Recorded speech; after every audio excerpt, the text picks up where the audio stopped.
Hello दोस्तों, एक बार फिर सभी का स्वागत है हमारे यूट्यूब चैनल पर। तो आज अपने बात करने वाले हैं जेट 2024 की। जेट 2024 क्या है? तो जेट 2024 एक बीएससी ऑनर्स एग्रीकल्चर करने के लिए एक इंट्रेंस एग्ज़ाम है। इसको 12th के बाद दिया जाता है। तो आज मैं इसके बताऊंगा कि आपको कैसे करनी है जेट 2023 की तैयारी।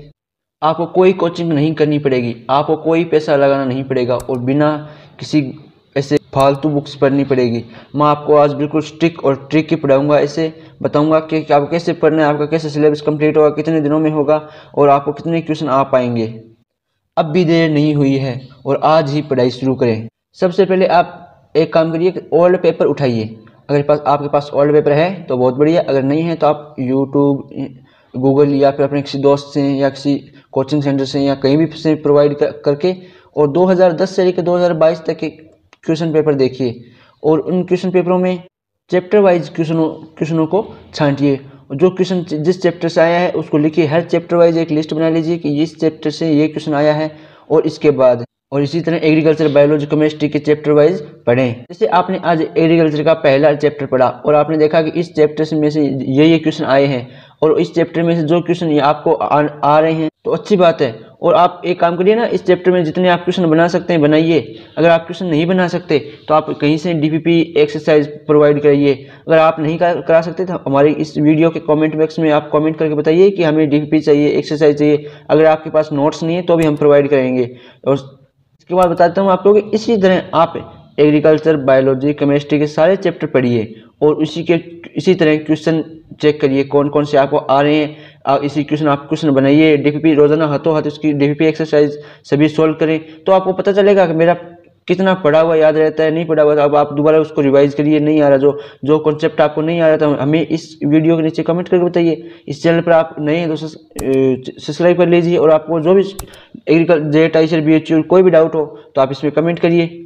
अब आपको बताता हूँ कि केमिस्ट्री में, विशेषकर ऑर्गेनिक केमिस्ट्री में शॉर्ट नोट्स बनाइए और इन ऑर्गेनिक केमिस्ट्री में फॉर्मूलों के कोई विशेष जो चीज़ लगे आपको, जैसे मोल कॉन्सेप्ट है तो इसका जैसे वो चार चौराहा होता है उसको विशेष नोट्स बनाइए। इसके बाद डीपीपी एक्सरसाइज सोल्व करें। डीपीपी एक्सरसाइज सोल्व करने के बाद इसी के साथ मैं आपको दो बुक्स यहाँ पर बताऊंगा, जो एक नेमराज सुंडा बुक आती है और एक अन्य से जेट गाइड बुक आती है। उन दोनों में बहुत अच्छे से आपको जेट क्लियर करने के लिए बहुत अच्छे से नोट्स प्रोवाइड किए गए हैं। इसके बाद बता दूंगा मैं आपको नोट्स कहाँ से कैसे करने हैं। तो अब आप 12th में पढ़े थे उसका तो बहुत ही कम आएगा।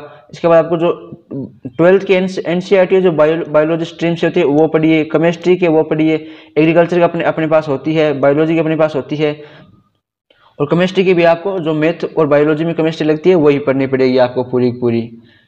और अब आगे मैं चलता हूँ कैसे आपको अपना सिलेबस कंप्लीट करना है। तो सब क्वेश्चन सोल्व कर ले, यह काम चलता रहेगा और रोजाना एग्रीकल्चर, बायोलॉजी और केमिस्ट्री के एक एक चैप्टर पढ़ें, उसके टोटल उसके डीपीपी सोल्व करें और एक्सरसाइज सोल्व करें। इसी दिनों में अगर आप रोजाना एक एक चैप्टर करते रहेंगे तो यह 40 से 45 दिनों में आपका सिलेबस कंप्लीट हो जाएगा। इसी तरह अगर आपका एग्जाम जो जेईटी 2023 का एग्जाम है वो अप्रैल, मई या जून, अप्रैल नहीं होगा शायद मई या जून एग्जाम में होगा, तब तक आप इसका 3 से 4 बार रिवीजन कर चुकेंगे। और इस तरह अगर आप पढ़ोगे तो आप बहुत अच्छी रैंक से अपने सपनों के कॉलेज में जा सकते हैं। और मैं बता देता हूँ, अगर आप लास्ट महीने के कोई भी महीना हो, जैसे आपको पता चल गया 1 महीने पहले आपको डेट पता है, तो लास्ट महीने में ज़्यादा पढ़िए मत, क्वेश्चन सोल्व करिए, जितने हो सकते हैं क्वेश्चन सोल्व करिए। और लास्ट महीने में कहीं से भी कोई कोचिंग आपको दे रहा है या फिर मैं लास्ट महीने हर बार करवाता हूँ टेस्ट सीरीज प्रोवाइड, तो आप ज्वाइन करिए और आपसे ज़्यादा कुछ नहीं होगा, बस मात्र 50-60 रुपये में ज्वाइन हो जाएगी।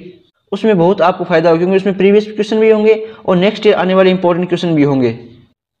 अब इस टेस्ट सीरीज में आप हो सके तो ऑफलाइन पेपर निकाल के ही सोल्व करिए क्योंकि आपको जेईटी का पेपर ऑनलाइन कभी नहीं होता। और इस टेस्ट सीरीज से जस्ट पहले आपको करना क्या है, को पूरा आपने जब कंप्लीट कर लिया उस सिलेबस 2-3 बार, अब आपको चैप्टर में निकालिए, जो चीज़ समझ में नहीं आ रही उसको वापस लिख के समझिए। और एक हमेशा बता दूंगा, जब भी आप पढ़ो तो हमेशा लिख कर पढ़ना चाहिए, कॉन्सेप्ट वाइज पढ़ना चाहिए। ऐसे नहीं कि आप जैसे हिंदी किताब पढ़ रहे हैं लगातार पढ़ रहे हैं, केमिस्ट्री से पढ़ रहे हैं, बायोलॉजी से पढ़ रहे हैं, नहीं, आप डायग्राम बना के पढ़िए। एग्रीकल्चर तो चलो फिर भी थियोरेटिकल सब्जेक्ट है तो आप ऐसे भी पढ़ सकते हैं, कोई दिक्कत नहीं।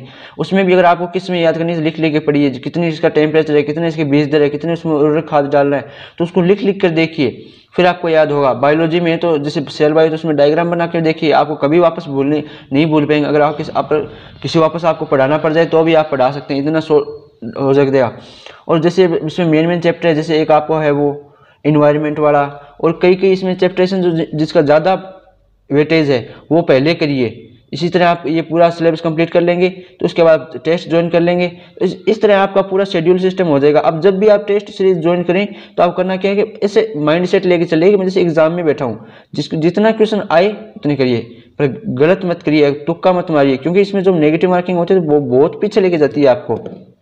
कभी भी अगर आपको पहला क्वेश्चन, जैसे आप जेट एग्जाम में बैठे हैं और आपको पहला क्वेश्चन नहीं आ रहा है तो कोई दिक्कत नहीं, दूसरे पे जाइए, दूसरा नहीं आ रहा तीसरे पे जाइए, तो अब कोई दिक्कत नहीं। अगर आप में 120 क्वेश्चन आएंगे, अगर 120 में से अगर आपने 80 भी क्वेश्चन कर लिए ना तो आपको राजस्थान की 1 नंबर यूनिवर्सिटी में जा सकते हैं। इसलिए मैं कहता हूँ जितने आपको अच्छे से आ रहे हैं पहले वो करिए, और जो नहीं आ रहे उनको देखते हैं, और जो कन्फ्यूजिंग में है उनको क्लियर आने के बाद जो आप कन्फ्यूजिंग है वो उनको देख सकते हैं, पर गलत नहीं। जितना हो सके नेगेटिव मार्किंग से बचिए। नेगेटिव मार्किंग आदमी को बहुत पीछे लेके जाती है, जिंदगी में नेगेटिव और पेपर में नेगेटिव मार्किंग आदमी को बहुत पीछे लेके जाती है। आई होप आप सभी समझ गए होंगे। अगर आपको कोई भी डाउट हो तो हमारे इस यूट्यूब चैनल पर आप कभी भी आ सकते हैं।